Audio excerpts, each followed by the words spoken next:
Muy buenas tardes, muchísimas gracias.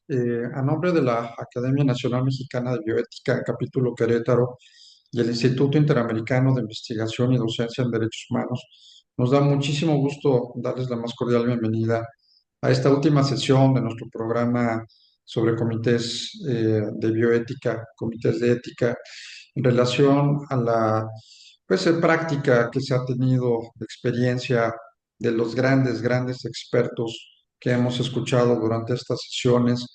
Y pues hoy cerramos con broche de oro con la doctora María del Carmen Esmer Sánchez, a quien agradecemos a nombre de la Academia y del Instituto su participación, el cierre de este programa. Eh, y pues vamos a dar lectura de algunos antecedentes de nuestra invitada de esta noche. La doctora María del Carmen Esmer Sánchez, ella es médico cirujano por la Universidad Autónoma de San Luis Potosí, es especialista en genética médica por la Universidad Nacional Autónoma de México y el Instituto Nacional de Pediatría. Cuenta con maestría en ciencias médicas por la Universidad Nacional Autónoma de México y el Instituto Nacional de Ciencias Médicas y Nutrición. Asimismo, es profesor de asignatura de pregrado en la Universidad Cuauhtémoc. Ha sido subdirectora de enseñanza e investigación en el Hospital Infantil Teletón de Oncología y asimismo miembro de los comités de ética hospitalaria y del Sistema Nacional de Investigadores. Tiene varias publicaciones en libros y revistas nacionales e internacionales. Pues doctora, muchísimas gracias nuevamente por estar con nosotros. Le cedo el uso de la voz y a todos y a todas bienvenidos. Muchísimas gracias. Adelante, doctora. Pues muchas gracias y agradezco mucho tanto al doctor Genaro Vega como a ustedes por esta invitación. Pues el tema que me toca a mí platicarles, como cerrando ya este grupo de pláticas, es sobre los ensayos clínicos en niños. En realidad, la experiencia de la mayor parte de los comités hospitalarios de ética, pues es poca en estar evaluando ensayos clínicos. Yo quisiera compartirles un poco de lo que es una reflexión de qué se necesita, en qué se necesitan fijar los miembros de un comité de ética para que su dictamen sobre un ensayo clínico de la industria farmacéutica principalmente, ese es el enfoque que tenemos, eh, se apruebe, eh, tratando de otorgar el mayor de los beneficios pues a nuestros niños, ¿verdad? Eh, entonces, algo que todos percibimos es que es muy necesario que los niños tengan sus propios proyectos de investigación, se desarrollen sus propios medicamentos, que haya sido probada la seguridad de ellos en un grupo de edad representativa con quienes los vamos a estar usando. Y también no olvidarnos que pues probablemente dentro de ese grupo de población vulnerable, pues los niños representan pues una población interesante e importante de considerar. En mi caso particular, que me toca estar evaluando además proyectos que están relacionados con el tratamiento del cáncer, entonces pues les agrega un grado de vulnerabilidad mucho mayor a estos chiquitos porque eh, si bien se necesitan hacer los protocolos, todos sabemos que los medicamentos antineoplásicos de alguna manera tienden por naturaleza a tener muchos efectos adversos y nos toca tener una claridad muy grande en evaluar el riesgo contra el beneficio, ¿verdad? Sabemos que va a haber una gran cantidad de eventos asociados a la administración del medicamento, pero también sabemos que pues es la diferencia entre alcanzar o no la curación. Entonces, durante mucho tiempo, la mayor parte de comités y de bioética tendíamos a sacarle la vuelta a estar dictaminando sobre proyectos de investigación. Sin embargo, sabemos que pues, los niños tienen una característica única en cuanto a aspectos fisiológicos y en cuanto a necesidades de atención. Em, entonces, sin duda, es que todos percibimos que necesitamos estar desarrollando medicamentos, como yo insisto, yo que me muevo en el área del cáncer, la epidemiología del cáncer en los niños es muy diferente, el comportamiento clínico y las necesidades de medicación son muy diferentes a lo que sería, por ejemplo, a lo mejor hasta el mismo tipo de cáncer en un paciente adulto.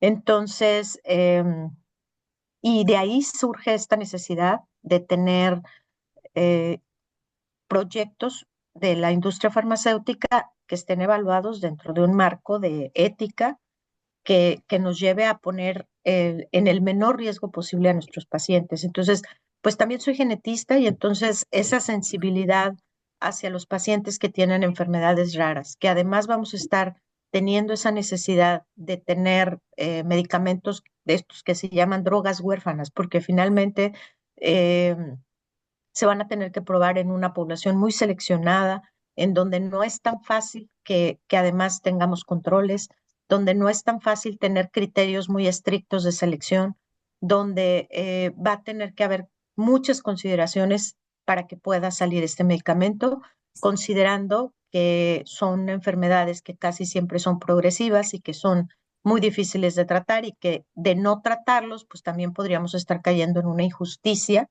en esa necesidad de, por ejemplo, realizar un ensayo clínico que tuviera que estar, eh, pues también utilizando controles o esperando a que se junte un cierto tamaño de muestra, ¿no? Entonces, pues, ¿qué tenemos que saber de la población pediátrica? Pues bueno, finalmente son chiquitos que están en crecimiento, o sea, su estado metabólico y fisiológico pues está en una constante cambio y por lo tanto, esa necesidad de estratificar por edades o de tener muy claras cuáles pueden ser la diferencia entre un recién nacido, un lactante menor, un lactante mayor, un adolescente, pues es muy importante tenerlas en mente. Eh, Normalmente, pues pasa un fenómeno muy curioso porque muchas de las veces los papás están más dispuestos a aceptar que su hijo corra ciertos riesgos que ellos mismos no correrían. Eso a mí me pasa mucho a veces con los estudios genéticos. Si yo le propongo a un papá un estudio genético para su hijo, habitualmente acepta sin tener mayor consideración. Sin embargo, cuando se trata de estudiar a ellos y de conocer un poquito más por qué está presentándose esa enfermedad, a veces pues les gana el miedo a saber que pudieron haber tenido algo que ver con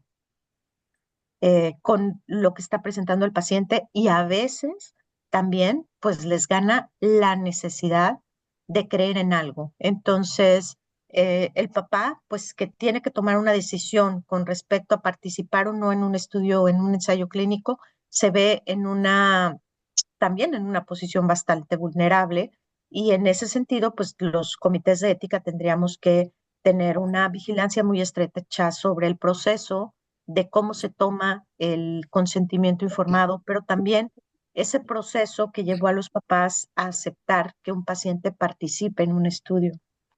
Eh, y entonces tenemos que tener en cuenta que nuestros estudios clínicos que estemos evaluando para ser aplicados en población pediátrica, pues tiene que tener en cuenta todas estas características, tanto del paciente como de sus padres, para poder hacer un planteamiento de un proyecto de investigación que cumpla con las necesidades éticas. Entonces, en esta plática yo lo que voy a hablar es hablarles un poquito, como soy genetista, de un estudio de caso de lo que fue este tema muy controversial que fue el haberle editado el material genético a unos gemelitos. Y también voy a hablarles de un poco de qué tendríamos que fijarnos como integrantes de un comité de ética para evaluar un ensayo clínico en la población infantil. De hecho, si tuvieran alguna pregunta o algo, me pueden interrumpir con toda confianza, pero bueno, seguimos.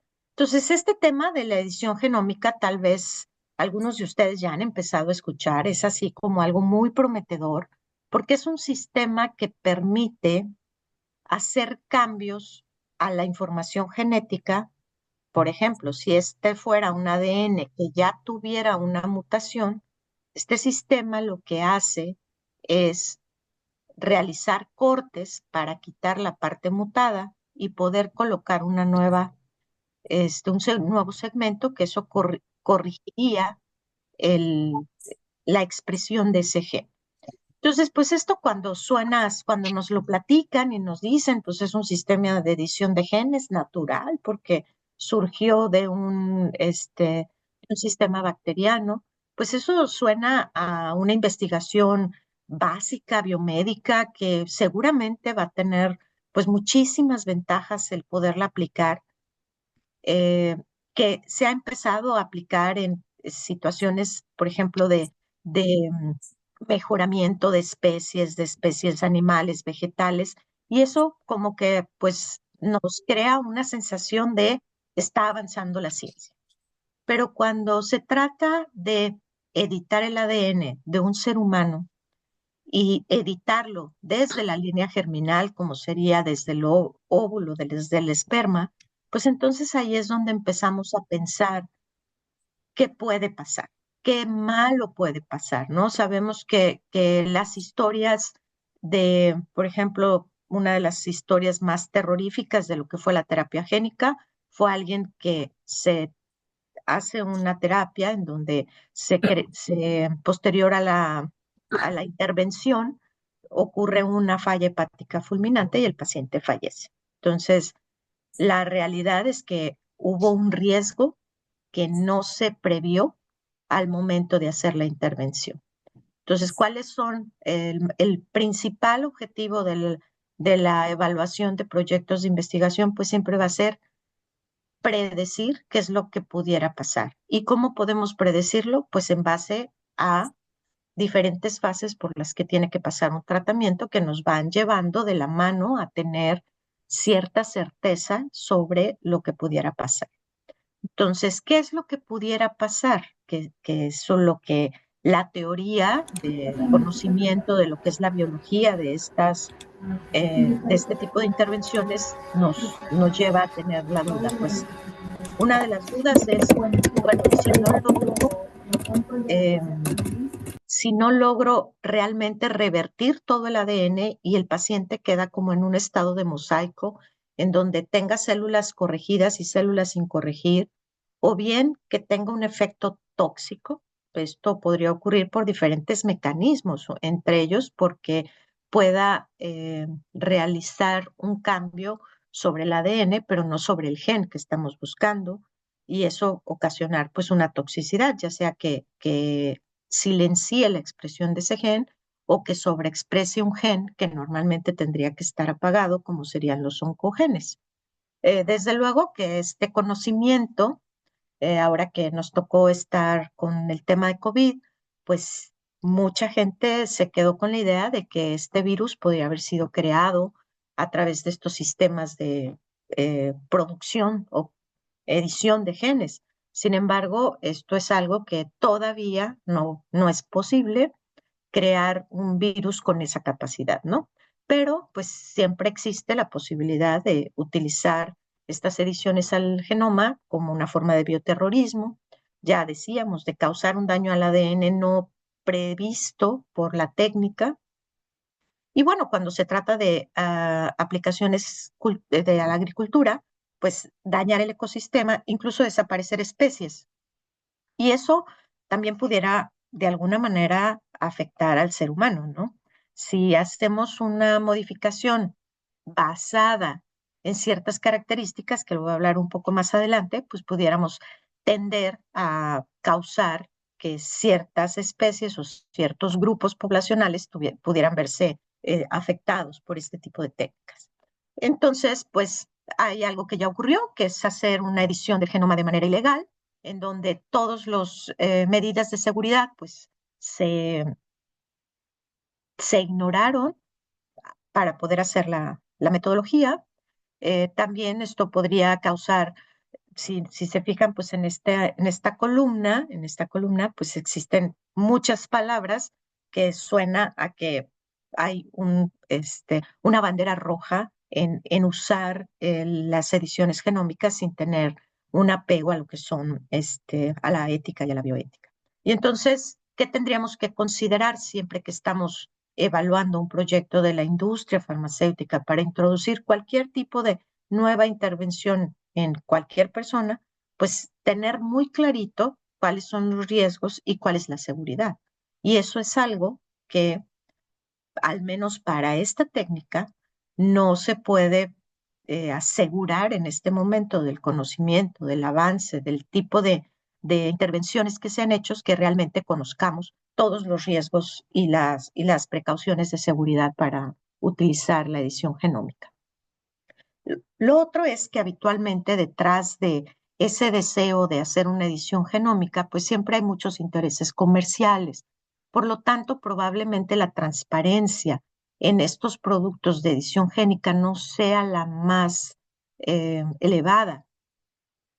Sí, Ya mencionamos el que podamos decir, bueno, seguramente es una técnica que puede beneficiar, en este caso pensamos que puede beneficiar a un paciente, sin embargo, desconocemos cuáles son exactamente los riesgos de lo que se está proponiendo. Em, es importante contar con regulaciones y esa fue otra de las cosas que ocurrió. La mayor parte de los países tienen leyes en las que se protege a utilizar manipulaciones genéticas sobre los gametos o sobre la línea germinal. La mayor parte de las legislaciones lo hacen. Sin embargo, no todas. Entonces, siempre hay algunos países con algunos huecos.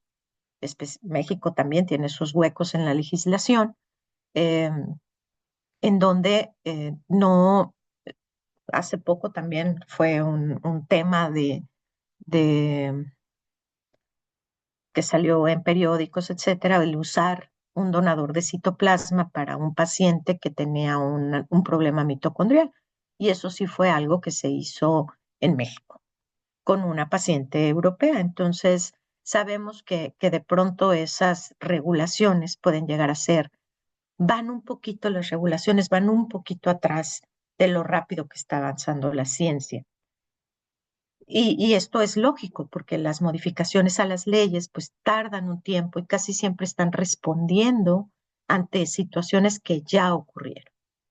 Entonces, una vez que pueda salir algún producto, pues tiene que ser monitoreado y tener una trazabilidad de todos los pacientes que han utilizado esos productos, que también se conozca la forma en cómo se hace la manufactura y a veces eso está protegido por por algunas leyes que protegen la autoría y que protegen el derecho de patente y etcétera. Y entonces hay que, igual como todo en bioética y en medicina, pues es encontrar un equilibrio entre esa necesidad que tenemos de sí crear nuevos medicamentos, nuevas intervenciones, pero también que se haga en un marco de regulación. Entonces, eh, y esto tendría que ir un poco más allá, ¿no? Regular un poco también lo que es los precios, las importaciones, las exportaciones. Sabemos, específicamente en el área de genética, hay muchos medicamentos que ya están aprobados en prácticamente todos los países del mundo y que en nuestro caso, nuestros pacientes se ven pues muy afectados porque todavía no existe una regulación nacional para que ese medicamento pueda utilizarse en el país. Y por otro lado, también los precios que han alcanzado estos productos que son dirigidos a tratar enfermedades muy raras, pero también muy catastróficas, pues sin duda son del todo eh, desregulados y con una falta de equidad, ¿no? En este momento, el medicamento más caro que hay en el mundo es el tratamiento de una enfermedad genética. Entonces, el hecho de que son pocos pacientes, el hecho de que las técnicas biotecnológicas para desarrollarlos son muy avanzadas, pues eso va haciendo que se vuelvan medicamentos muy, muy caros. Y sin posibilidad de que podamos pensar que esos costos van a disminuir, porque normalmente, pues aquí el tema es que el mercado siempre va a ser reducido, porque son enfermedades raras, y, y casi siempre la producción de un medicamento de esta naturaleza, pues está en manos de un solo laboratorio, que entonces pues puede poner sus costos como mejor le convenga. Entonces, esta técnica de edición de genes es algo que ya se ha ocupado desde 2016, ya forma parte de los ensayos que se publican en esta página de Clinical Trials. Y entonces, lo que sí es que solo se han utilizado como terapia somática, es decir, únicamente introducir el medicamento, la sustancia, el sistema de edición en ciertos grupos celulares, pero no introducirlo desde la línea germinal, o sea, desde antes de la fecundación.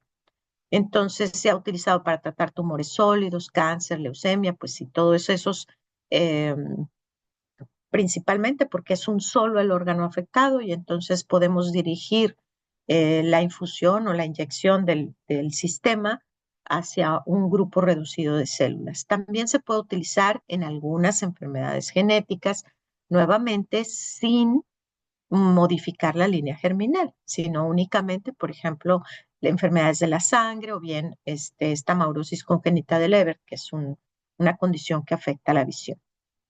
Esto se ha hecho sobre todo, China pues ocupa el primer lugar en la cantidad de estudios que se están haciendo con esta técnica, seguido por Estados Unidos y algunos países en Europa. Eh, Normalmente lo aceptado para cuando estoy tratando de probar este tipo de medicamentos o drogas huérfanas es que se intente hacer en pacientes que tienen estadios avanzados, que tienen formas graves o bien que ya son adultos. eh, y sin embargo, muchos de los estudios que se hacen al respecto se quedan detenidos en fase uno y es porque por lo general tenemos que sacar o se tiene que sacar medicamentos sin haber cumplido todas las fases de experimentación y sin tener una evidencia de cuál va a ser el efecto a largo plazo. Por un lado, estamos en condiciones que son enfermedades muy raras, que los pacientes se están deteriorando, me refiero a las enfermedades genéticas, y que pues también hasta cierto punto se percibe como algo de inequidad el no utilizarlo. Si ya tenemos una molécula que es candidata, que suena bien, de que va a poder mejorar el curso de la enfermedad, pues sería un tanto injusto no utilizarla, considerando que no hay nada más que darles, ¿no? Entonces, este caso de esta edición que se hizo a la línea germinal de estas gemelitas fue un proyecto que inicia en junio de 2017, en donde de una manera no muy clara, porque parece ser que son parejas que están en una clínica de fertilidad eh, privada, y entonces a estas 7 parejas les proponen editar una mutación del gen CCR5, que es el que ya se conoce, que es el receptor de los linfocitos T, que puede reconocer al virus del HIV y que logra meterlo adentro de la célula. Entonces, hay 7 parejas afectadas en donde el padre estaba afectado por SIDA y porque tenía esa mutación en el gen CCR5 y se les propuso modificarles esta información genética a su futuro embarazo que se iba a lograr por una fertilización in vitro. Entonces, de antemano se consideraba que había un gran conflicto de interés al ser una empresa privada de donde el investigador principal tenía ciertos beneficios económicos a través de esa empresa y entonces de antemano ese procedimiento de lo que fue la firma del consentimiento informado nunca quedó muy claro si fue un proyecto que se aprobó en lo que se hizo público es que sí había sido aprobado por un comité de ética formado por 7 miembros de una universidad en China, que había sido registrado en esta página de Clinical Trials, pero la China, y el argumento con el que convencieron, podríamos decir, a los papás de ir sobre este procedimiento fue tratar de evitar la discriminación asociada con el diagnóstico de HIV. ¿Qué fue lo que les prometían a los papás? Pues que sus hijos y sus nietos y toda su descendencia podrían ser inmunes al HIV. Entonces, esto se hace público en noviembre de 2008 en un congreso de biotecnología.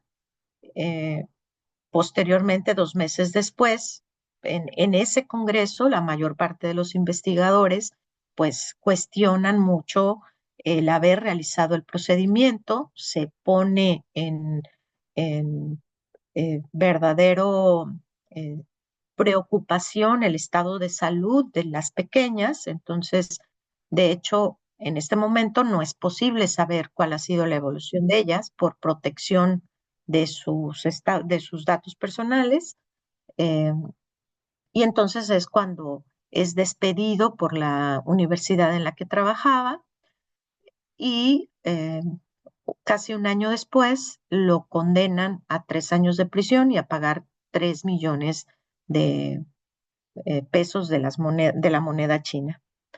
Y en ese momento también China prohíbe la adición genética de bebés.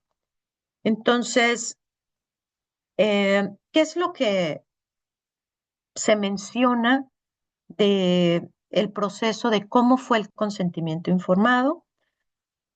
Pues de alguna forma se menciona que se evitó deliberadamente la supervisión de los estudios, que recibió fondos privados, que falsificó las publicaciones de la revisión ética. O sea, por un lado él dice que sí, la universidad dice que su comité nunca lo aprobó, pero sin embargo no hay manera de probar que realmente tenga un documento de aceptación por parte de algún comité. Y desde luego que se descuidó la seguridad de los voluntarios. Aquí nada más es una imagen para saber cuáles son los problemas técnicos que pues a su vez están muy ligados a problemas bioéticos, ¿no? Uno es eh, que de alguna manera se hace una fecundación. Aquí no tenemos la certeza de que el esperma tenga el gen mutante. Normalmente, eh, una persona que tiene esta condición, en este caso el papá tenía esta condición, tiene los dos alelos mutados y eso hace que normalmente el esperma esté mutado. Y entonces se va a fecundar con un ovocito. Sin embargo, hoy en día no es posible hacer un estudio genético ni del esperma o del óvulo sin que el procedimiento este,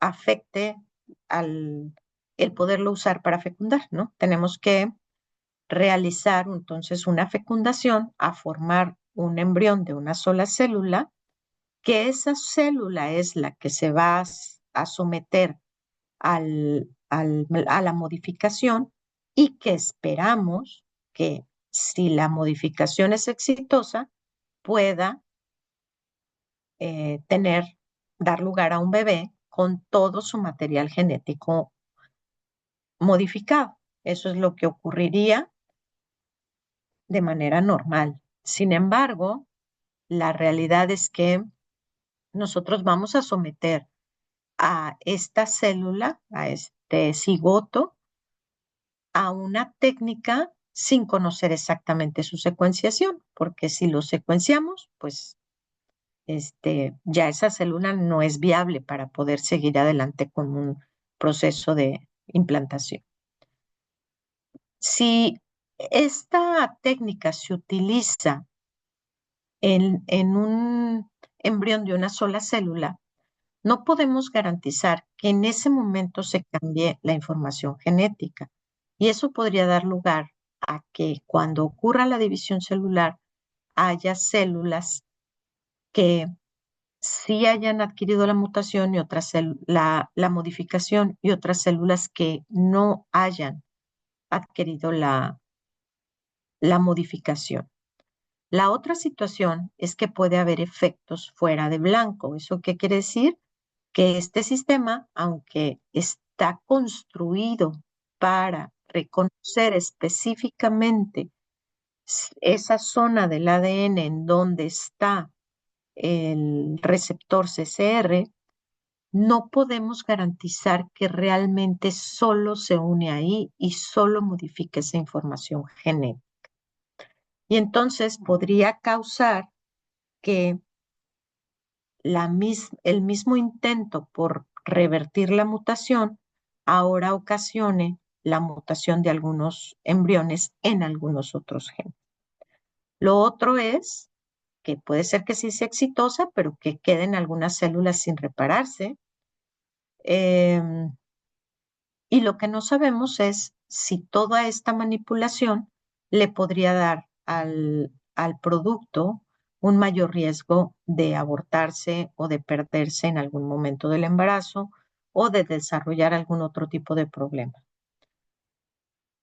Lo que sí sabemos es que para optimizar este procedimiento se tiene que hacer aproximadamente un intento, y esto lo vimos, por ejemplo, con Dolly cuando se hizo el experimento de clonación, que se requerían hasta cierto punto desechar a través de pruebas de ensayo y error aproximadamente 1.000 embriones. Y esto pues va en contra de la legislación de la mayor parte de los países en donde está prohibida la experimentación con embriones y no existe una regulación muy clara sobre lo que se tiene que hacer con embriones que ya no necesitamos usar por alguna razón.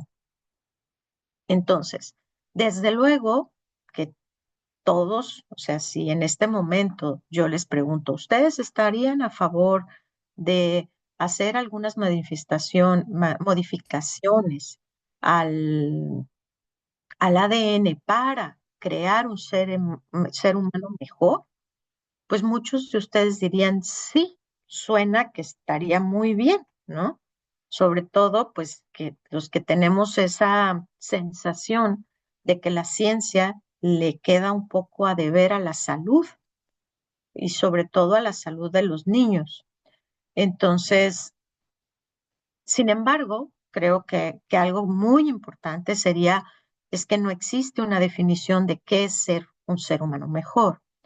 Al menos a mí no me parece que decir que alguien ve mejor o que alguien tiene menos riesgo de ciertas enfermedades o que alguien tiene más coeficiente intelectual o que alguien escucha muy bien o que alguien es muy buen deportista, que eso lo coloque como en una definición de un ser humano mejor. Y lo otro es que, pues muy probablemente, si en algún momento estas técnicas llegan a progresar, pues va a ser va a crearse una nueva forma de discriminación, aquellos que sí pueden pagar por una manipulación genética y aquellos que no pueden pagar por esto. Entonces, sea lo que sea, nadie puede asegurar que el tener menos riesgo de desarrollar algunas enfermedades lo vaya a conseguir, lo vaya a conducir a tener pues mayor felicidad, mayor satisfacción o no se ha definido operacionalmente qué podría ser un ser humano que tuviera alguna ventaja. Eh, y sin embargo, si nosotros en un sistema, en un entorno de ciencia, les preguntamos, ¿quién está a favor de hacer modificaciones al genoma de la línea germinal? Pues la mayor parte, ahora sí que es una mayoría, pero no es una mayoría contundente, podría decir que sí, estaría a favor y diría, bueno, es que la ciencia tiene que avanzar. Es que eh, en este momento en el que ya se diseñan drogas personalizadas, en el que ya se ha avanzado tanto en la ciencia de que la fisiopatología de las enfermedades las conocemos con mucha exactitud, pues es que lo siguiente es transitar a esos tratamientos de, ahora sí, que de ultra nueva generación. Entonces, la gente que dice que sí, pues dice, pues es que la ciencia tiene que avanzar, este, debe de permitir, se puede permitir siempre y cuando exista una buena regulación o una sobreregulación. Em, entonces, también es cierto que de pronto todo lo que se menciona en ciencia ficción, pues este, puede ser que nos esté ocasionando un poco de temor. Sin embargo, a veces aquí es un poco como con la inteligencia artificial, ¿no? Pensamos que pueden pasar cosas muy malas con respecto a poder tener una máquina inteligente y sin embargo, pues tenemos que reconocer que nos han ido beneficiando de una manera pues muy acelerada a partir de que se han este, desarrollado este tipo de procedimientos. Entonces, esta dualidad entre sí me gustaría y no me gustaría, pues es algo que también se vio reflejado entre la gente que estuvo de alguna manera involucrada en este tema de la edición genética.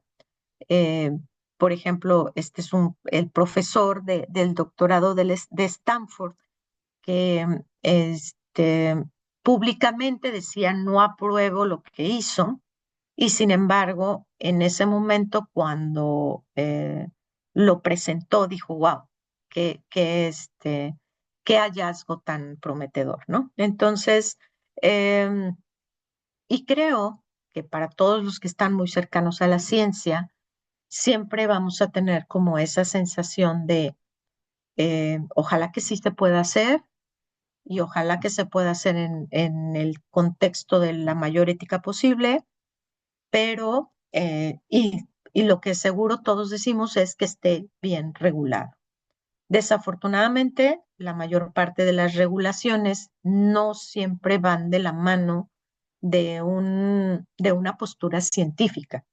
Aquí pues intervienen muchas posturas religiosas y posturas políticas y eso es lo que finalmente hace que siempre la legislación vaya un poco más atrás de lo que lo necesita la ciencia. Y entonces, bueno, ¿qué falló en esta propuesta?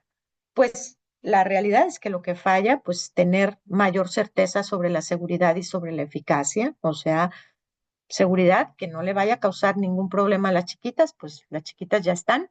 Entonces, no sabemos qué tanto se vaya a abrir el seguimiento de lo que está pasando con ellas.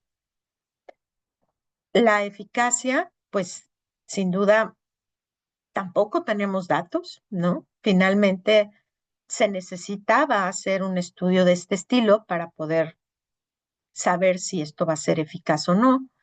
Lo que sí sabemos es que el consentimiento informado no se hizo de la manera adecuada. Hoy en día se menciona que el consentimiento informado dentro del contexto de un ensayo clínico no debe de ser llevado a cabo por nadie que tenga una relación de convencimiento hacia su paciente. Entonces, cuando tú tienes ese conflicto de interés en donde estás muy interesado, en donde el paciente te acepte un consentimiento informado, eh, pues no debieras de ser tú quien toma el consentimiento informado, sino alguien independiente a la investigación, alguien que le explique de manera neutra cuáles son los riesgos y los beneficios. Y es donde eso es natural. Normalmente, pues si el investigador principal se involucra en el consentimiento informado, pues va a decir que el procedimiento es muy seguro, que el procedimiento va a ser muy exitoso, que el procedimiento, y eso puede afectar la decisión que pueda tomar un paciente para participar o no en una investigación. Y pues, ¿qué más falló? Pues la regulación. Y fue un fallo de regulación como institución, la universidad que estuvo participando, pero también los coinvestigadores, porque esto no fue un trabajo que hizo una sola persona, eh, y pues el tener el background jurídico para poder tomar decisiones en este tipo de cosas. ¿Qué más falló? Pues falló tomar en cuenta pues todos los principios básicos de la bioética, que es la beneficencia, la no maleficencia, la justicia y el respeto a la autonomía. O sea, sabemos que un gran problema con con las legislaciones es esta parte del derecho de los no nacidos. Es decir, realmente podemos dejar o que recaiga la responsabilidad sobre una decisión terapéutica, sobre un bebé que no ha nacido, que no tiene voluntad, que no se le puede preguntar si quiere participar o no. Eh,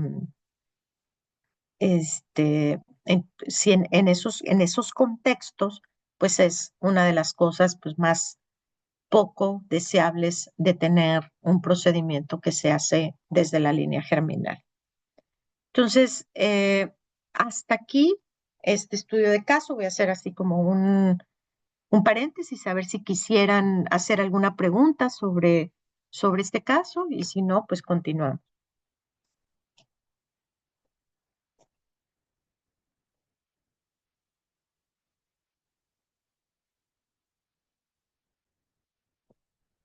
Muy bien. Pues entonces, ¿por qué tenemos que hacer investigación de niños? Pues porque necesitamos sacar nuevos medicamentos, nuevas vacunas, dispositivos médicos, procedimientos quirúrgicos. Y todo eso pues necesita someterse a un comité de investigación. Específicamente lo que se trata en el área de la genética y de la oncología, pues son estos medicamentos para enfermedades que son de muy baja prevalencia y que se les denomina drogas huérfanas.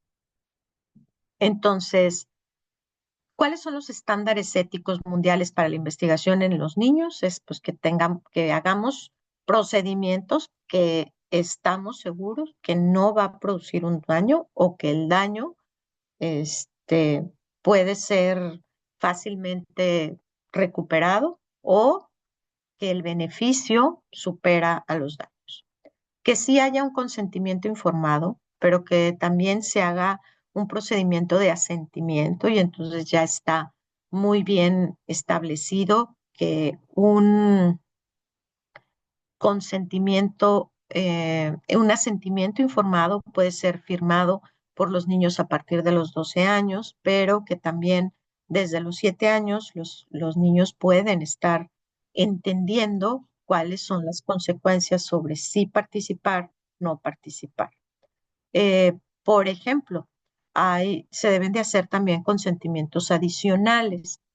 Todo el consentimiento informado en niños tiene muchas vertientes. Por ejemplo, la mayor parte de estudios de la industria farmacéutica pide que sean los dos padres quienes firmen los consentimientos. Y ahorita ustedes pueden pensar toda la cantidad de variables que se pueden dar en nuestro país para que los papás no puedan estar juntos al momento de tomar un consentimiento informado.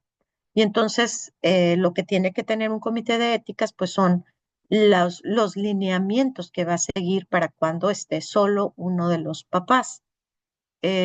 Por ejemplo, si alguno de los papás trabaja fuera, si hay manera de obtener consentimientos informados en vía digital o muchas veces los pacientes no saben utilizar un correo electrónico para hacer una firma electrónica y entonces tendríamos que tener muy claro cómo vamos a ayudar a estas familias que a lo mejor tiene el papá trabajando en algún otro lado y la mamá es la que está con el paciente.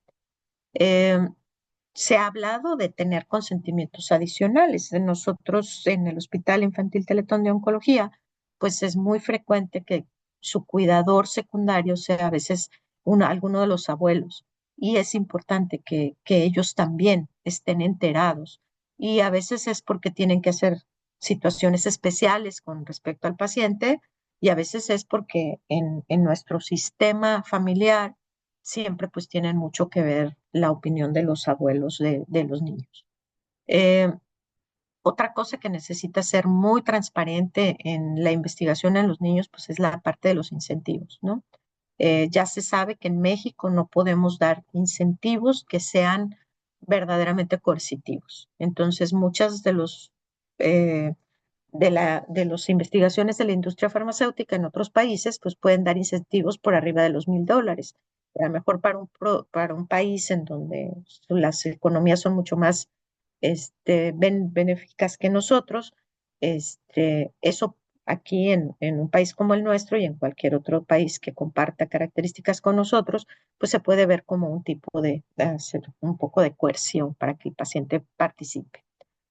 Los pacientes tienen que tener muy claro si va a haber algún tipo de enmascaramiento, si el paciente va a saber si está recibiendo un producto de prueba o no lo está recibiendo. Eh, Tener mucho cuidado con la información porque finalmente vamos a estar compartiendo información hacia la industria farmacéutica, hacia el patrocinador y va a ser relevante que tengamos siempre mucho cuidado.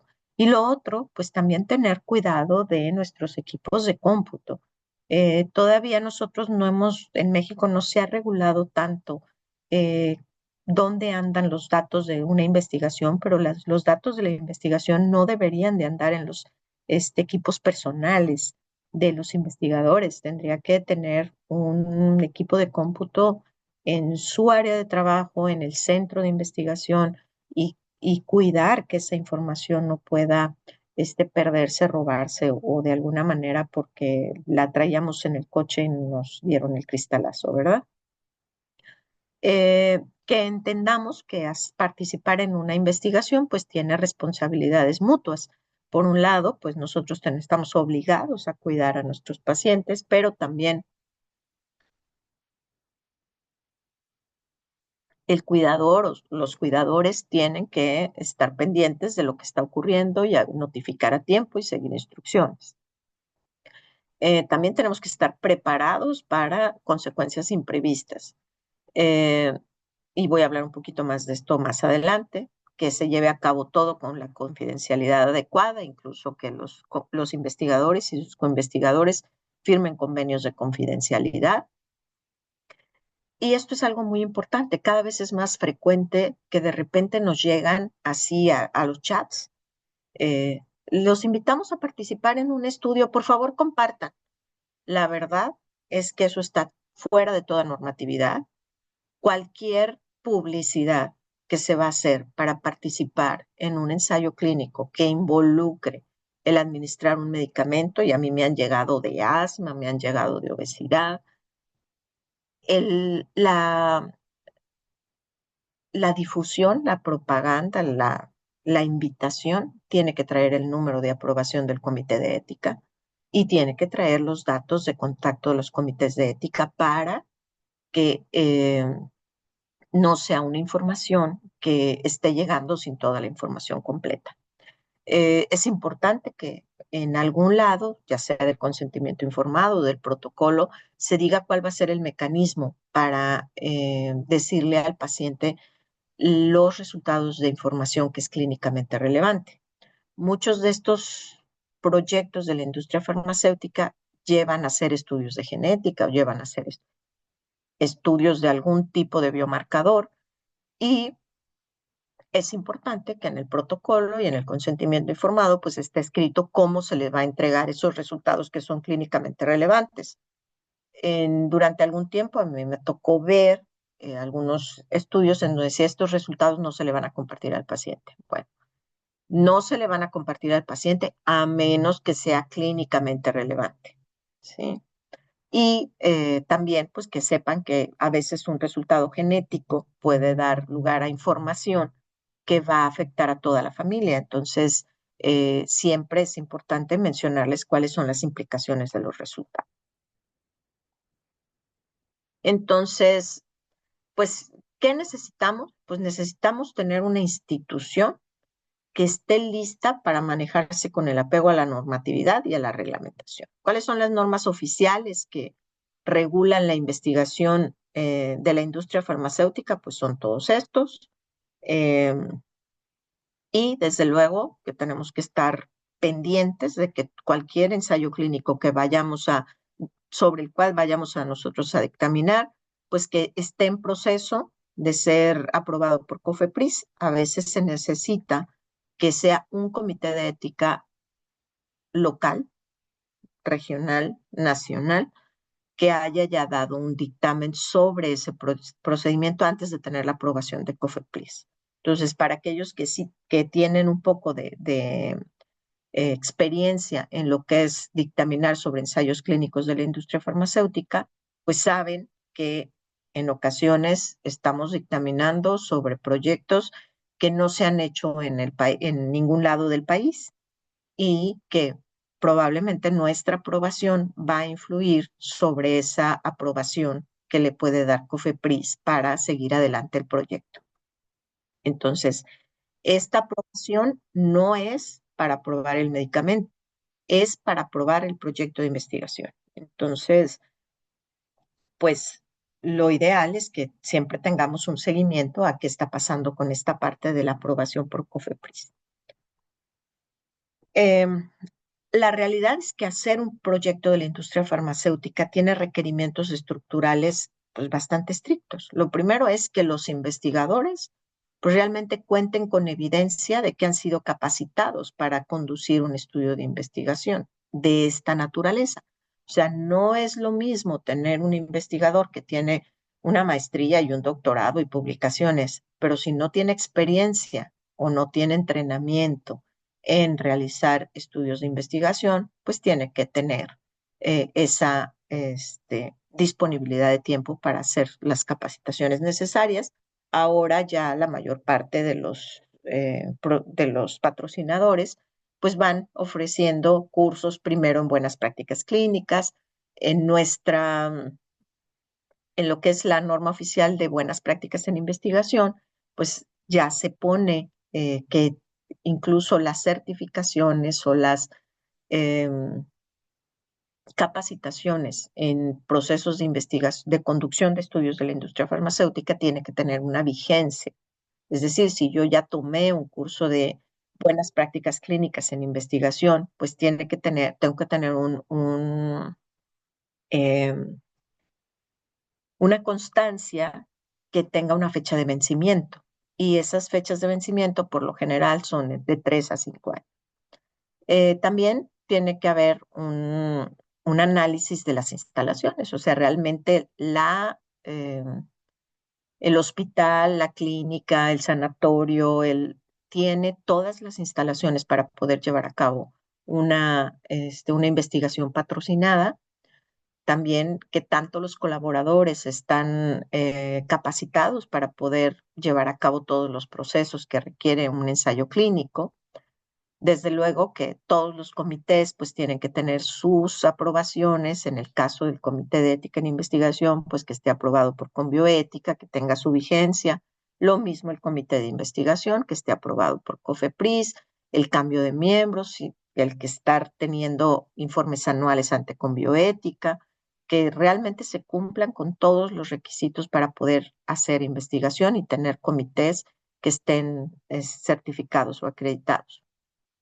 También se requiere que un sistema de gobernanza muy bien establecido.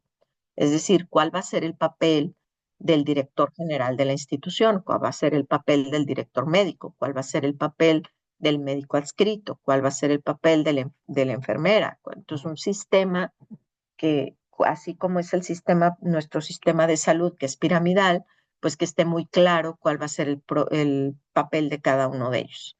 Y pues como necesidades adicionales, pues se necesita tener un buen departamento de biomedicina involucrado para que todos los aparatos que se utilicen para evaluar pacientes dentro del ensayo clínico, pues estén calibrados, cuenten con sus registros de temperatura, que haya un departamento de calidad, que exista, que todos los procedimientos estén documentados en un manual de procedimientos, que sepamos cómo se va a manejar el producto de investigación y que además todo esto se haga dentro de un convenio que se tenga que firmar de manera tripartita entre la institución, el patrocinador y el investigador, ¿no? Entonces, principalmente que no se pierda de vista que el investigador pues es el principal responsable de lo que le ocurra al paciente y por lo tanto eh, cualquier situación que ocurra pues primero tendrá que seguirse toda esa cadena. Los comités tienen que estar muy bien identificados, los pacientes tienen que saber cómo contactar a los presidentes de los comités, en qué situaciones tienen que contactarlos a ellos, en qué condiciones se tienen que dirigir con el investigador principal. Y entonces, una vez que cumplimos con todos esos requisitos estructurales, pues también necesitamos que exista un diseño experimental, reflexivo y apropiado. La verdad es que con los proyectos de la industria farmacéutica habitualmente son proyectos multicéntricos que han sido revisados metodológicamente de una manera bastante estricta. Es muy difícil cuando evaluamos un documento que viene de la industria farmacéutica para probar un medicamento, es muy difícil encontrar temas metodológicos. Sin embargo, ¿en qué nos tenemos que fijar? Pues nos tenemos que fijar cómo es la selección de pacientes. O sea, si son, por ejemplo, niños, pues es muy importante que chequemos la representatividad, chequemos que haya habido un cálculo de tamaño de muestra y algo que nos puede colocar en una situación bastante complicada es decidir sobre si es posible utilizar o no controles sanos. En lo particular, prácticamente no vemos ese tipo de estudios de controles sanos en niños. La realidad es que en niños habitualmente utilizamos eh, las formas más avanzadas de la enfermedad, que digamos prácticamente están ya en un estado en donde no tengo otra opción, ya pasaron caso de oncología, primera, segunda, tercera línea de tratamiento, ya lo siguiente es mandar a utilizar medidas paliativas y entonces ese tipo de pacientes son los que frecuentemente utilizas cuando quieres probar algún nuevo medicamento. Mm, tenemos que revisar muy cercana la evidencia de cuáles son los estudios que se han encontrado en adultos, si se han hecho algún tipo de estudio en modelos de experimentación inmaduros, pues casi siempre sistemas celulares en el caso de las drogas antineoplásicas. Desde luego que el consentimiento informado se tiene que revisar con lupa y sobre todo fijarnos mucho en la forma en cómo está redactado, que nuestros pacientes sí vayan a entender lo que se les está pidiendo. En el caso de nuestra institución, el Comité de Ética pide que el investigador principal redacte una carta sobre cómo le vamos a leer, a implementar el consentimiento informado. No basta con que yo al paciente le diga, este es el consentimiento, léalo, porque habitualmente los consentimientos de la industria farmacéutica son muy, muy, muy largos. Entonces tenemos que planear cómo se lo vamos a leer, si se lo vamos a leer, si se lo vamos a explicar, si se lo vamos a dar y le vamos a decir que después venga, después de haberlo leído, tenemos que entregarle una copia. Eh, tenemos que obtener el asentimiento informado, pues otra vez, lo ideal es que no sea ni su médico tratante ni el investigador principal quien tome el consentimiento informado. Puede ser un coinvestigador, puede ser un coordinador de investigación, de tal manera que aseguremos que la forma en cómo se le va a pedir el consentimiento va a ser lo más neutral posible y con un consentimiento real de a qué le está diciendo que sí el papá. Entonces, ¿qué tenemos que ver muy, muy bien? Es asegurarnos que el niño tiene la capacidad de entender ¿qué es lo que le van a decir? En el caso de genética, pues muchas veces son pacientes con discapacidad intelectual o son pacientes muy chiquitos. Y entonces, en ese grupo de pacientes, que además es muy vulnerable, pues tenemos que utilizar otras estrategias. Lo que sí es que si el paciente dice que no quiere participar, esto se debe de tomar en cuenta como la opinión que más prevalece al momento de decidir si el paciente se queda o no en el estudio. Eh, Sabemos que en la mayor parte de instituciones públicas, pues nuestros papás que están tomando esas decisiones, pues ni siquiera pueden en ocasiones tomar una buena decisión con respecto a esto. Y esto es porque algunos no saben leer y escribir o su nivel de comprensión o de educación pues les impide que puedan hacer una buena toma de decisión. La realidad es que tenemos como investigadores y como comité pues vigilar muy bien, y por eso es que es tan importante que los comités, y esto es algo que no ocurre en la mayor parte de instituciones, tengan cierta capacidad de supervisión de cómo se está llevando a cabo la investigación. La mayor parte de las veces el comité revisa el protocolo, da un dictamen, se le piden al investigador principal que esté informando sobre ciertas cosas sobre el curso de la enfermedad, sobre el curso de la administración, pero lo que no ocurre es que realmente se hagan supervisiones, ¿no? A que haya un miembro del comité presente cuando le estén leyendo el consentimiento informado, que se asegure que realmente se están cumpliendo todas las especificaciones que se dieron al momento de dar un dictamen. Siempre hay que buscar que el niño esté involucrado en la toma de decisiones y eh, no sé si ustedes lo sepan, pero también en cuanto a consentimiento, además de los padres, pues se puede pedir un consentimiento especial eh, con ayuda de la Procuraduría de Defensa del Menor para cuando sentimos que es importante que participe y de alguna manera estamos teniendo la negativa de los padres. Entonces, pues algo que se tiene que hacer sí o sí es estar muy conscientes de que estar tomando consentimiento informado a los niños, pues tiene que ser algo parecido a esto, ¿no? Un ambiente amigable, divertido, donde el chiquito no se sienta, este, pues, temeroso en un ambiente que le pueda causar algún rechazo, sino que tenemos que buscar que el paciente se sienta involucrado y se sienta libre de poder dar una autorización o no. ¿Qué otra cosa hay que tomar en cuenta? Esto que lo dicen mucho, ¿no? O sea, un niño no es un adulto chiquito. Entonces, no vamos a estar utilizando, le vamos a dar la mitad de la pastilla, le vamos a dar un cuarto de la pastilla, le vamos a dar. No, tiene que ser la formulación apropiada en olor, en sabor, en textura, en presentación. Tener muy en cuenta que los niños tienen diferencias del adulto de farmacocinética y farmacodinamia, dependiendo de la edad. Por ejemplo, los recién nacidos no secretan el cloro de una manera adecuada. La maduración del intestino pues lleva un tiempo. La forma de unirse a proteínas es diferente y el funcionamiento de algunas enzimas metabolizadoras también.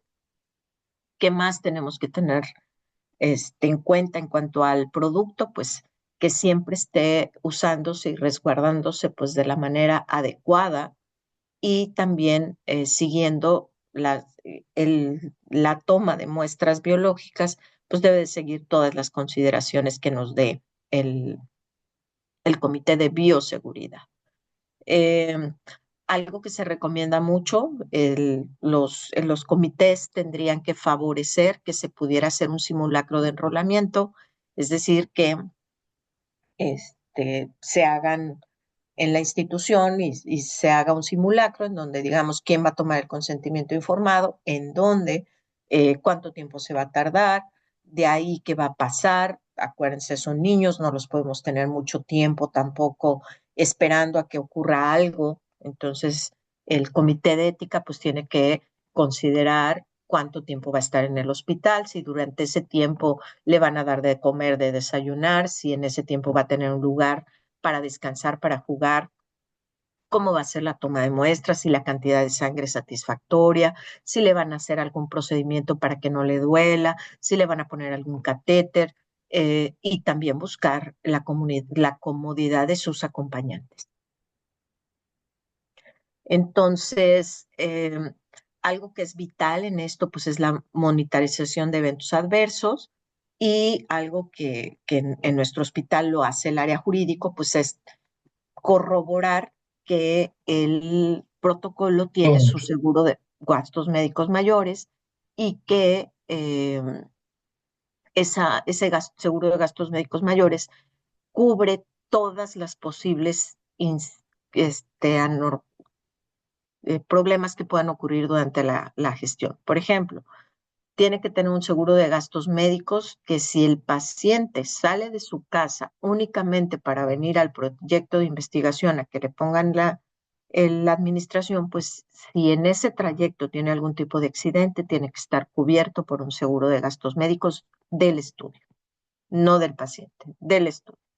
Entonces hay que checar las pólizas, hay que checar la cobertura y hay que tener muy claro qué vamos a hacer dependiendo de cada una de las circunstancias. Por ejemplo, si nuestro paciente viene de fuera y se pone mal en su lugar de origen y el hospital en donde estoy administrando el medicamento está lejos, pues tenemos que tener muy claro cuáles van a ser las instrucciones.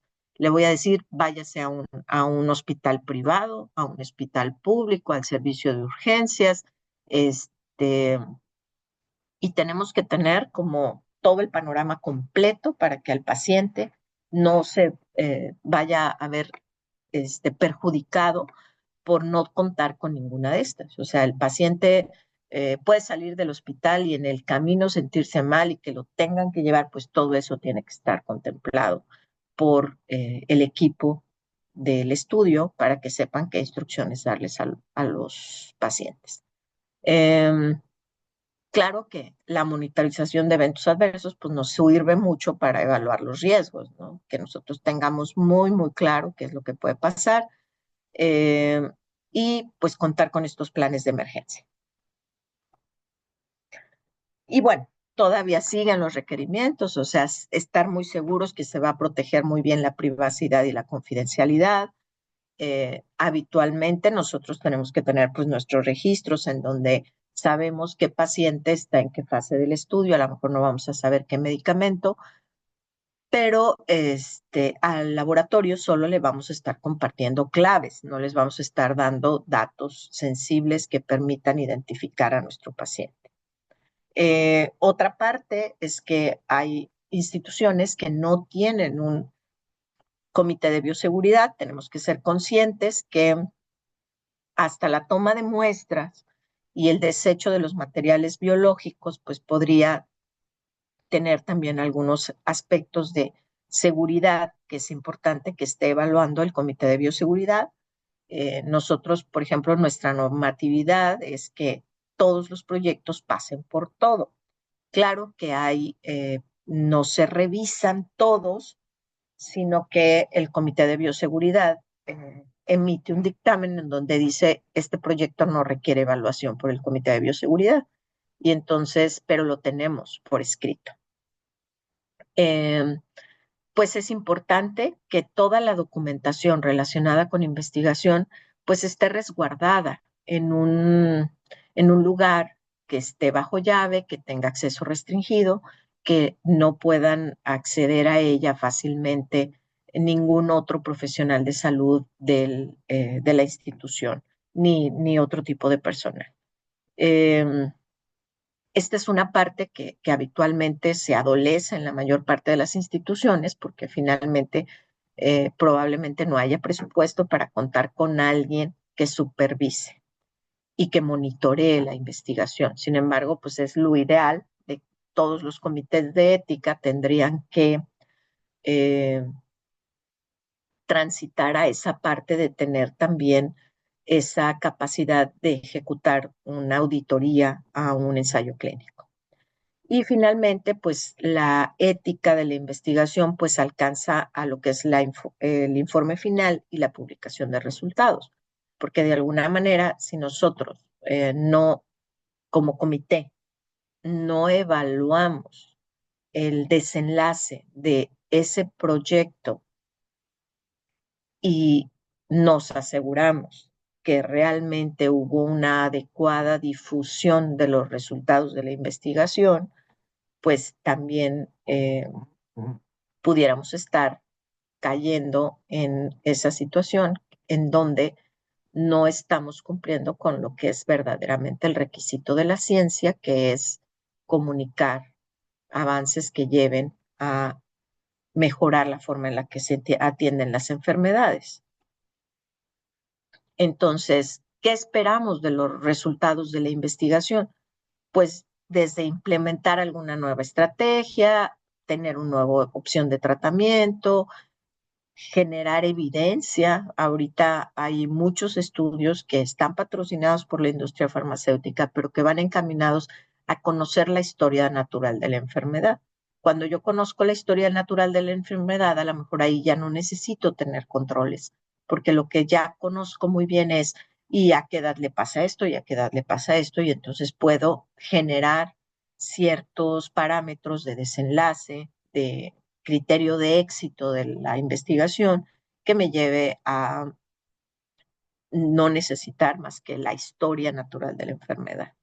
Eh, Sabemos que todos nuestros esfuerzos actuales como médicos, pues siempre son dirigidos a tener la medicina personalizada.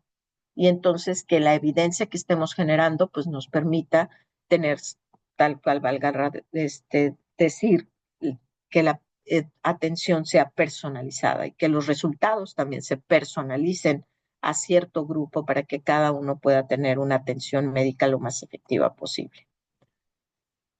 Entonces, ¿cuál es la Carta Internacional para la Investigación Ética en la Niñez de la UNICEF? Dice que la ética de la investigación con infantes es responsabilidad de todos. Y esto es un concepto que vale la pena reflexionar porque finalmente eh, todos volteamos a ver al investigador principal en cualquier situación y aquí es pues la responsabilidad es de todos, ¿no? Del jurídico, del director general, del director médico y la seguridad de los niños pues es algo que tenemos que tener siempre por delante ante cualquier situación. Eh, Respetar la dignidad de la niñez, es decir, no por ser un paciente con una enfermedad ya avanzada, no vamos a tener suficientes cuidados para determinar que el paciente no va a estar teniendo un sufrimiento, no va a estar sometiéndose a un riesgo innecesario.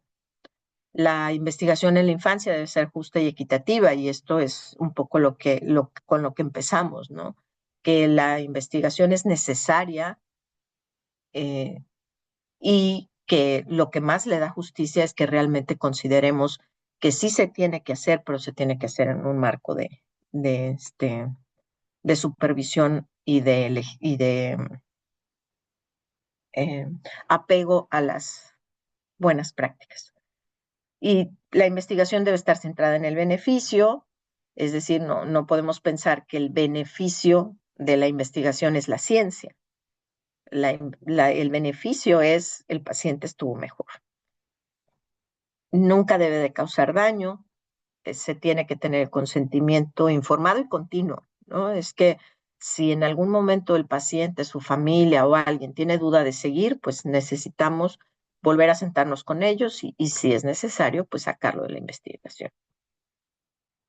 La investigación ética requiere una reflexión continua y esto es algo que siempre va a ser deseable que lo tengamos, ¿no? En todo momento. En particular, me toca formar parte de ese proceso que lleva a que la industria farmacéutica propone un trabajo y se somete al comité de ética y el comité de ética lo aprueba. Y ese procedimiento puede haberse a veces, que puede haberse modificado por el exceso de actores dentro de este proceso. Entonces, tiene que ser una reflexión continua. Finalmente, el comité de ética decide, pero la institución también está obligada a respaldar a sus miembros del comité de ética, a darles todas las facilidades para que lo lleven a cabo y a seguir considerando día con día si la conducción de ese estudio no se ha puesto en riesgo por alguna situación que tenga que ver con la institución, con sus procedimientos, con el investigador, con quienes están formando parte de eso o con la familia que está eh, involucrada en un proyecto de investigación. Entonces, pues yo me regreso al tema de la modificación genética con estas palabras de la doctora Gina Amaranto, en donde dice que ahí donde el amor, la compasión, el altruismo y la justicia han fallado, la manipulación genética tampoco va a tener éxito, ¿no? Y entonces eso habla de que podemos hacer manipulaciones, pero pensar que podemos manipular tanto la información genética como para verdaderamente crear personas que van a vivir dentro de una etocracia en donde ya no es necesario estar recordando que la acción ética es un deber, sino que realmente forma parte de nuestro actuar día con día, pues entonces este, tenemos que tener como más creatividad al momento de entender que la, la ética de la investigación no puede ser únicamente aplicada al investigador, sino tiene que ser un tema estructural para todos los participantes del proceso. Pues creo que aquí ya termino. No sé si alguien tenga alguna duda, algún comentario. Sí, puede. Eh, Doctora, muchas gracias. Ya por ahí le puse un comentario. Me queda una duda, doctora. ¿En cuántos trabajos o usted me parece que pues participa en el comité de ahí del Centro de Cáncer Infantil?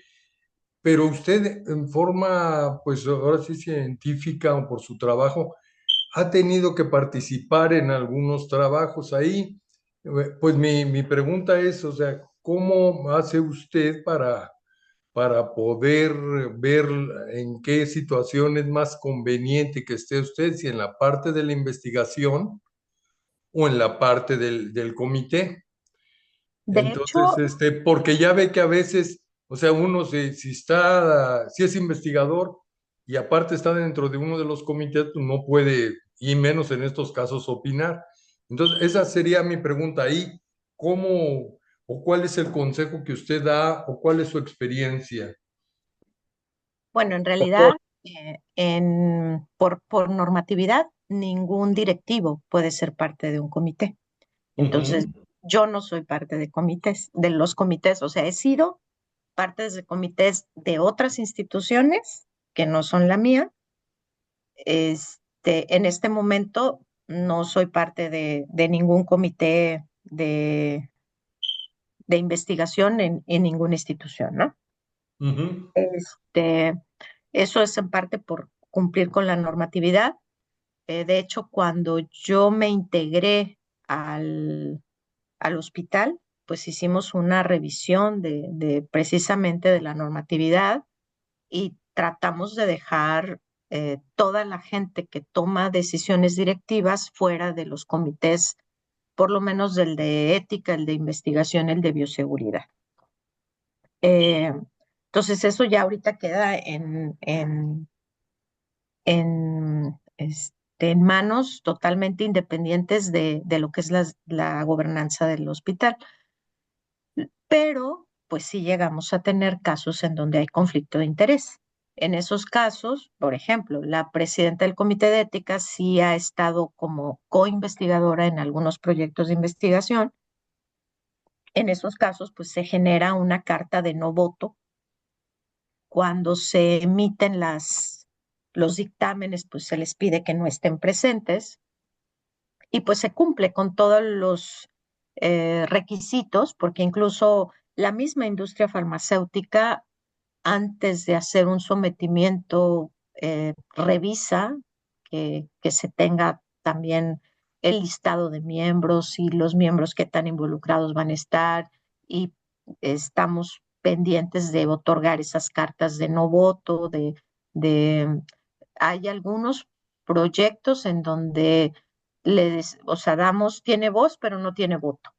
En el caso de los proyectos de la industria farmacéutica, el investigador principal no tiene ni voz ni voto, y así es como nos conducimos. Doctora Carmen, Ujú. sí, Muchas gracias, doctora.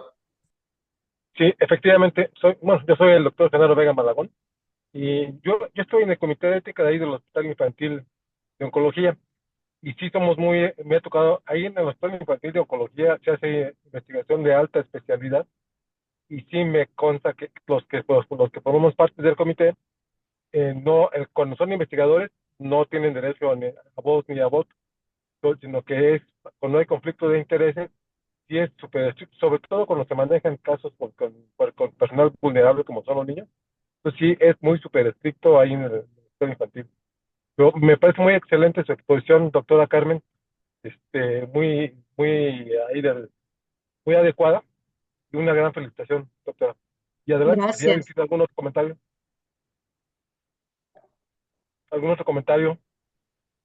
Creo que aquí dice, Hay una participación en el en chat. el chat, Ajá. sí. De hecho, no la vemos, doctora. ¿Será posible? A lo mejor su cámara sí es viable porque no la escuchamos, pero no la vemos. Ok, No a sé si ver, sea posible verla para... es que, Sí es posible, si no, no se ah, preocupe, ah, la ya, es escuchamos. que yo creo sí, perdón, es que yo creo que estaba apagada la cámara. Excelente. Aquí estamos. Eh, Pues sí, el comentario que nos hacen es precisamente sobre tratar del trato digno hacia los pacientes, ¿no?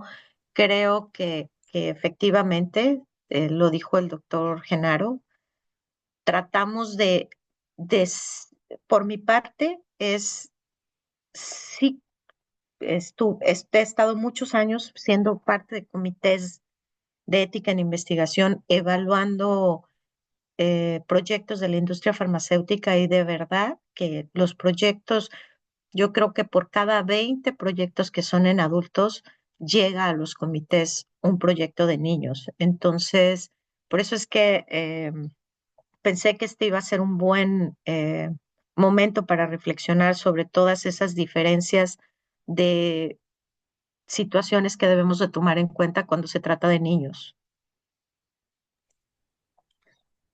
Sí, por supuesto. No sé si hay alguna otra intervención de alguno de los participantes. Si quisieran formular alguna pregunta, ya sea que alcen la mano por acá o habiliten su micrófono.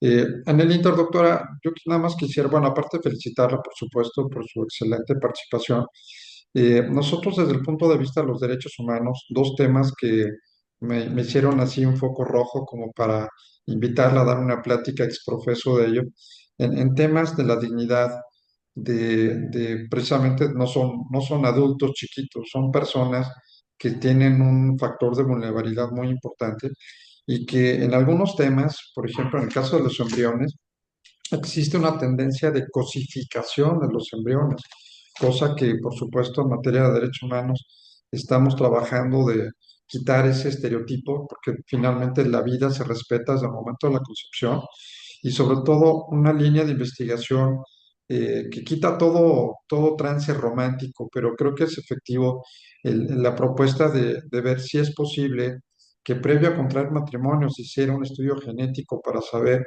en qué condiciones podrían nacer los hijos en caso de que hubiera esta procreación, para evitar generaciones con cáncer o generaciones con algunas enfermedades degenerativas que pudieran tomar una decisión ya de los interesados en contraer o no matrimonio en estas circunstancias, ¿no? Entonces, dos temas que estamos trabajando. No sé si merezca alguna opinión breve sobre estos dos puntos, doctor. Pues es que son temas muy interesantes, muy interesantes. Realmente, por ejemplo, el tema es que la mayor parte de las condiciones que le afectan a un bebé son mutaciones nuevas. Entonces, el hacer estudios pregestacionales no es algo que haya adquirido una gran posicionamiento. Y la otra cosa es que dentro de los lineamientos para el genetista está un tema que es la no directividad. Es decir, que cuando yo tengo un paciente que detecto que tiene un alto riesgo de recurrencia para su descendencia, por ética profesional, yo no puedo hacer un asesoramiento genético directivo que lo lleve a tomar la decisión de no embarazarse. O sea, mi obligación es decirles los pros, los contras y que ellos decidan si quieren volver a correr o no un riesgo. Y es ahí donde otra vez entramos en un terreno pues bien pantanoso porque o sea, a nosotros, cuando yo estudié genética, yo me sentía como muy bien con esa postura, porque esa postura pues respetaba la decisión del paciente, pero no estamos respetando la salud del futuro bebé que está por venir. Eso es algo que creo que ya cae en terrenos de la filosofía y de cosas un poquito más em, complejas, porque si a nosotros dar la información y los papás decidir que sí van a correr el riesgo, pues ellos están decidiendo por ellos, pero también sobre un bebé no nacido, ¿no? Y el otro punto que es todavía más complejo, que lo leí por ahí en algún lado, es, entonces, ¿qué pasa con toda esa lucha que hemos hecho por no discriminar al paciente con síndrome de Down, por no discriminar al paciente que no camina, al que no oye y al que no ve, cuando nosotros estamos fomentando una misma discriminación al no permitir que nazcan ese tipo de personas? Em, entonces, empezamos a hablar de temas que son verdaderamente, yo siempre digo, mira, es que si en cuestiones de bioética hubiera una buena respuesta, pues no se cumpliría con esta parte de que siempre estamos enfrentándonos a dilemas, ¿sí? Y no es algo que se va a resolver únicamente desde la teoría o desde lo que yo pienso o lo que yo he leído o lo que yo, ¿sí? Porque siempre va a haber ese momento en el que si queremos respetar la dignidad de un individuo, tenemos que estar afectando la dignidad del otro. Y entonces ahí es donde creo que siempre caen todos nuestros dilemas que tenemos como bioeticistas. Y entonces, esto último de decir qué tan correcto sería que yo empezara a no permitir que naciera un niño enfermo, cuando me he estado preocupando como humanidad por la aceptación y la diversidad de todos. Y ese es el concepto nuevo de la genética, que en donde decimos es que las condiciones genéticas nos otorgan una diferencia, pero tendríamos que aceptar esas diferencias como seres humanos. Y entonces creo que esa va a ser la mejor postura frente a esto que podría ser un diagnóstico de, que ahora se llama el diagnóstico de portadores, ¿no? Suponiendo, por ejemplo, síndrome de Down, el 90% son accidentes. O sea, no hay ningún estudio que yo le pueda hacer a los papás para que evite que nazca. Suponiendo que hago el estudio y sí evito algunos casos, los que pudieran ser hereditarios, pero y todo el resto, y para todo el resto va a ser justo que no estén en un mundo en donde se esté favoreciendo su presencia, y esa pues es mi reflexión ante esa situación. Claro, muy, muy complicado, como usted lo menciona, y ahí tendremos que ir a temas filosóficos muy profundos, efectivamente, de qué vida es la ponderación de la vida, por qué vida nos vamos a decidir en cuanto a su protección, su dignidad. Y sí, son temas muy complicados. Mariana, adelante. Hola, buenas noches. ¿Sí me escuchan bien? Sí, Sí, ok, perfecto. Primero que nada, felicitarla por su ponencia. Me parece un tema cuanto más importante. Y sí, definitivamente creo que es un tema complejo porque, bueno, hablamos de discriminación desde muchas maneras, ¿no? Si lo vemos desde una forma occidental práctica, diríamos, bueno, estamos previniendo que nazcan niños con deformaciones, con limitaciones congénitas, etcétera, ¿no? Pero tendríamos que ver, así como comenta, que al final de cuentas estaríamos haciendo una selección genética y que estaríamos discriminando a todas estas personas que nacen bajo estas situaciones médicas específicas.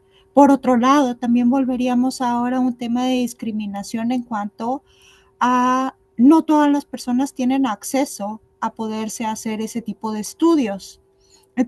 Entonces entraríamos a la situación de quien se encuentra en capacidad económica de pagarlos y seleccionar y desechar, porque pues bueno, estaríamos hablando de desechar, es quien lo puede pagar, y quien no lo puede pagar, pues entonces tendría pues que solventar pues la situación de que llegó un niño bajo esa situación y tú no tuvo otra opción, ni el tratamiento durante el previo, digamos que pudiera hacerse un análisis previo, o durante, o posterior, o pues ponerle fin al embarazo, ¿no? Entonces creo que es un tema cuanto más complicado, y también diríamos, bueno, estos productos que vienen con una malformación, pues también tendrían derecho a vivir. Y entramos también en otro tema, ¿no? Pues sí, en el tema más complejo que yo diría que es la vida, ¿no? Ajá, Porque si la vida nada más es tener signos vitales y lo que es una vida digna, ¿no? uh-huh, Porque a veces estamos favoreciendo también la existencia de pequeños que nunca van a poder ver, nunca van a poder oír, nunca van a sentir el sabor de un platillo porque no pueden deglutir. Y para mí, creo que eso es lo que realmente estamos buscando, que es una vida digna, porque una vida digna no nada más es tener signos vitales y respirar y que te lata el corazón. Y la verdad es que la respuesta a esto yo a veces la encuentro cuando cada vez que visito a mi mamá, que es un adulto mayor, me dice, hija, a mí no me vayas a tener con vida de manera artificial. A mí no me vayas a permitir que yo pierda autonomía, que yo no pueda ir a hacer cosas por mí mismo. Y entonces, como que somos como más laxos en defender la vida de, de un bebecito que tiene muchas dificultades y estamos más dispuestos a tener una voluntad anticipada o simplemente yo no he escuchado ninguna persona que diga a mí manténganme con vida como de lugar. Entonces, si no se lo he escuchado a nadie que sí tiene voluntad para expresarlo, no veo por qué tendríamos que seguir también defendiendo esa dignidad de esas vidas que yo insistiría tendríamos que tener como una mejor posibilidad de definir qué es lo que está pasando ahí. Pero cuando Bueno, tengo la oportunidad de escuchar a alguien, siempre me ha dicho lo mismo.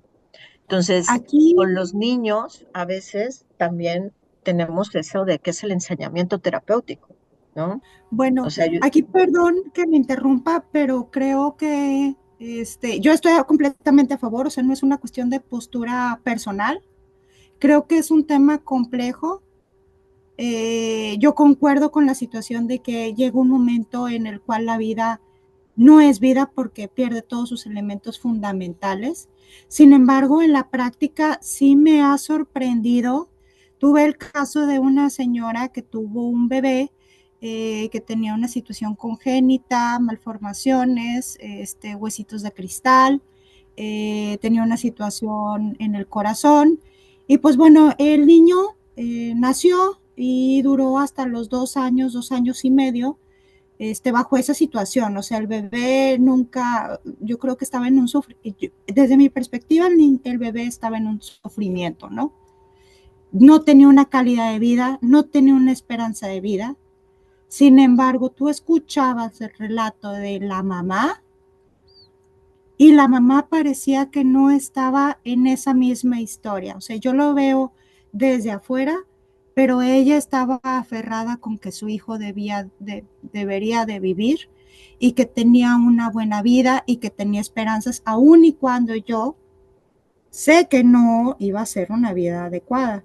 Por otro lado, también me ha tocado escuchar la historia ya desde el plano familiar y personal de personas que dicen, ¿sabes qué? Es que yo así yo ya no quisiera vivir o ya no quiero vivir, ya estoy pasando por un periodo de deterioro en el cual esto ya no es vida, ¿no? Entonces, creo que es una situación que tendría, yo creo que aquí lo objetivo sería poder decidir, tener la libertad de decidir, porque así como creo que hay personas que piensan como tú y como yo, hay personas que piensan diferente. No lo sé. eh, yo pienso que la decisión de una mamá que toma esa decisión es porque no han hablado bien con ella. O sea, cuando nosotros les explicamos a los papás la magnitud del sufrimiento al que están sometiendo a sus hijos, porque ahora sí ya es lo que ellos están decidiendo, sí se tiene que hacer un trabajo muy grande, muy intenso, porque finalmente esto refleja una incapacidad de la mamá de dejarle ir. No es un, Uh -huh.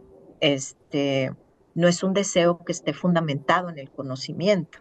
Es una fantasía, está fundamentando en una fantasía y a veces eso está llevando a que maltrate a su hijo. Entonces, sí hay que explicarles que eso ese amor es una forma de maltrato, ¿no? Porque a mí me tocó estar en una presentación de alguien de cuidados paliativos muy orgulloso de haber mantenido con vida 14 años a un paciente y hablando de lo dedicada que había sido su mamá en ponerle enemas todos los días, porque el paciente ni siquiera podía tener movimientos intestinales. Entonces, pues desde ahí, como un médico especialista en cuidados paliativos puede considerar que yo puedo sentir que esa mamá está tomando las decisiones desde un lugar adecuado. Muy probablemente es una forma mal encaminada de amor o de apego hacia un, hacia una situación. Pero la verdad es que me dolió infinitamente escuchar que a un paciente en estado vegetativo le hacían enemas todos los días con jabón porque no podía ni siquiera tener movimientos intestinales y que eso se interpretaba como una maternidad muy este, pues muy apegada, muy, muy cariñosa, y la verdad es que no. Sí, concuerdo contigo, pero bueno, es complicado el tema, es bastante Sí, complicado. Y felicidades nuevamente. gracias, gracias. Sergio, no se escucha. Si Ya. tenemos gracias, una última participación de Juan José Tobar. Adelante, por favor. Muchas gracias, muy buenas noches.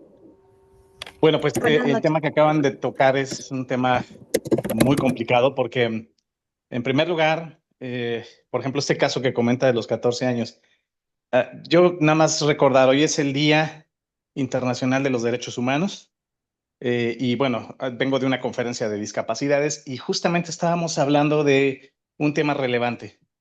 La Convención de los Derechos de las Personas con Discapacidad dice, nada de nosotros sin nosotros.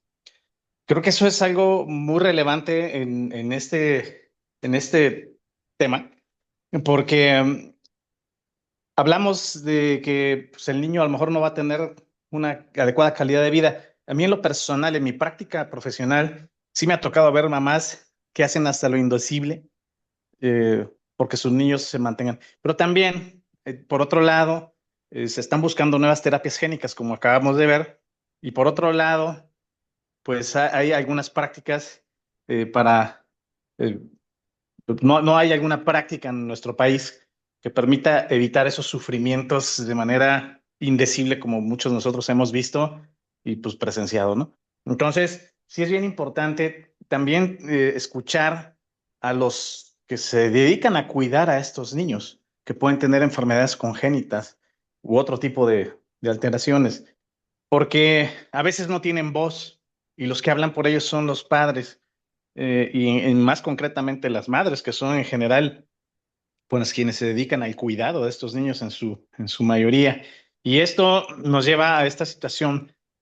Hay que escuchar a todas las partes, a los padres, y yo creo que tienen que tener también un análisis profundo psicológico, un consejo genético y consejos no nada más genéticos, sino emocionales, en los cuales puedan manejar todas estas situaciones. Porque sí, yo en lo personal, yo manejo muchos niños con parálisis cerebral infantil y con este tipo de alteraciones, y en realidad sí es muy complejo ver niños, pues que los papás tienen expectativas de que caminen y uno ve que pues el niño pues no tiene una capacidad intelectual y que tiene una clasificación de daño neurológico muy profunda y pues eso dificulta muchísimo la toma de decisiones porque ellos ya les comentó a alguien que les hagan una cirugía de cadera para que puedan caminar, pero ese niño ni siquiera controla los ojos, ¿no?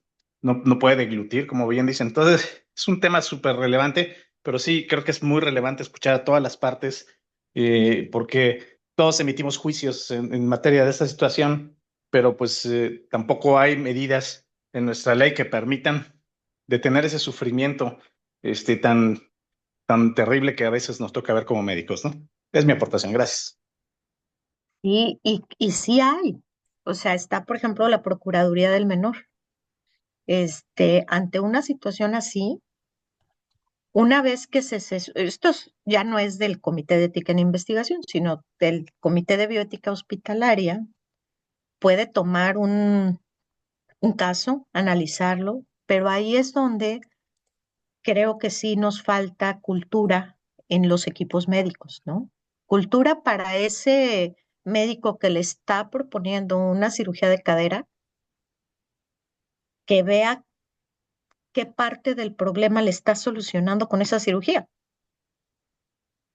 Y tal vez no le está solucionando nada, o sea, estamos ayudando a prolongarles la muerte. Entonces, ¿qué tendríamos que hacer como profesionales de salud? Pues tener muy claro hasta dónde, y ese es el problema, el tener claro hasta dónde. Yo cuando he estado leyendo este tipo de cosas, leí un caso, ¿no? Decía, es un paciente que tiene una enfermedad neurodegenerativa. Por lo mismo, se está infectando con infecciones respiratorias frecuentes y está ingresándose, y cada vez que se ingresa, pues se hace muchas intervenciones dirigidas a curarle la infección. pero finalmente sus pacientes pues siempre fallecen en algún momento en que esa infección ya no se controló. Entonces, ahí es donde no lo tenemos claro. Es decir, a ver, ahora sí, ya no lo intubo, ya no le doy el antibiótico porque ya esta es la 14ª vez que va a ingresar. ¿O quién es el que tiene que decir que ya no? Y entonces, pues tiene que ser, o sea, el equipo médico. Porque si el equipo médico sigue diciendo, es que yo las infecciones sí las curo, ¿no? Entonces, trata la infección, no trata el problema complejo que es ese paciente que tiene una enfermedad neurodegenerativa. Entonces, la pregunta es, ¿cuándo le detienes o cuándo haces adecuaciones al esfuerzo terapéutico? ¿En la primera vez, en la segunda, en la 10ª, en la 12ª? Y no lo tenemos claro. Entonces, pero eh, a nosotros vino el procurador a darnos una plática en donde si el comité hace una sugerencia y los papás no quieren seguir esa sugerencia, hay una instancia que es la Procuraduría de Defensa del Menor. Esto sobre todo, por ejemplo, es cuando los papás no quieren que se transfunda y el paciente se tiene que transfundir o el paciente se tiene que... Entonces, es muy complejo, pero también hay una instancia jurídica, ¿no? Que tiene que encargarse de proteger al menor, a la persona vulnerable, ¿no? Sobre todo en esos casos en donde él no está pudiendo tomar una decisión, pues hay un representante de su vulnerabilidad. Pero pues Pues, sí,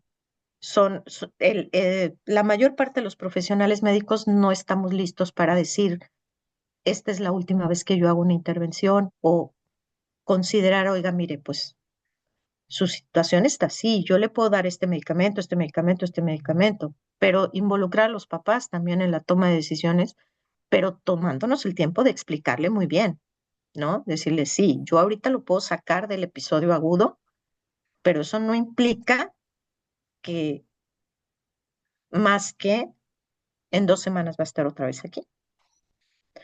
Y lo otro es transmitirles todo el sufrimiento que representa que lo tengas canalizado, que lo tengas intubado, este, que esté teniendo picos febriles, o sea, realmente enfocarnos en la comodidad del paciente, que eso es la otra cosa, o sea, ya llegamos a ese punto. pues qué interesante, doctora. Verdaderamente creo que podremos pasarnos mucho tiempo reflexionando sobre estos temas. No sé si el doctor Genaro Vega quisiera dar unas palabras, Genaro, para pues dar Sí, por cerrado nuestro programa. sí, pues muchas gracias, Carmen. De verdad fue una brillante exposición.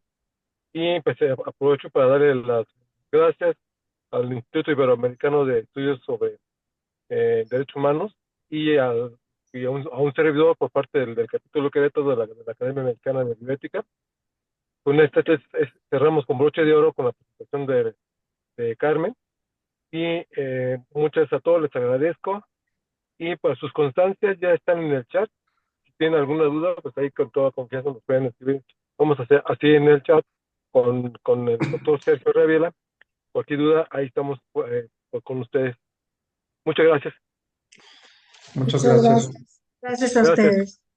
ustedes. Por parte del Instituto Interamericano de Investigación y Docencia en Derechos Humanos, quiero agradecer a la Academia Nacional Mexicana de Bioética, capítulo Querétaro, todo el apoyo para llevar a cabo este programa de varias sesiones con excelentes ponentes. La verdad es que todos con una gran calidad profesional, humana, ética. Y bueno, no dije mal al principio, cerramos con broche de oro. Verdaderamente, doctora, ha sido un placer escucharle, una mujer inteligente, brillante, con una gran profundidad de pensamiento y creo que nos deja muchas reflexiones, muchos temas para seguir avanzando en nuestras diferentes áreas, en la medicina, la bioética, los derechos humanos. La dignidad humana es un tema que hay que verlo de manera multifacética y bueno, tenemos mucho camino por andar. Así es que, doctora, primeramente, nuestro agradecimiento por haber estado en esta ocasión con nosotros. Muchas gracias y pues a la orden, aquí me quedo. Muchas gracias. Y bueno, pues Muchas gracias. a todos y a todas, muchísimas gracias. Como decía el doctor Genaro Vega, los reconocimientos ya están firmados por parte de la academia y por parte del instituto. Si hubiera alguna corrección, hubiera algún dato que no esté preciso en su nombre o si falta alguna constancia o reconocimiento, por favor, háganoslo saber, se los enviamos de inmediato. Y bueno, pues damos por concluido este programa, agradeciéndoles a todos y a todas el haber estado con nosotros, nuestro agradecimiento, nuestro aprecio, y pues que pasen muy buenas noches y doctora, nuevamente un placer haberle escuchado. Gracias, buenas noches a todos. Muchísimas gracias. Muchísimas gracias, buenas noches, un gusto. Buenas Gracias a noches. todos. Muchas gracias.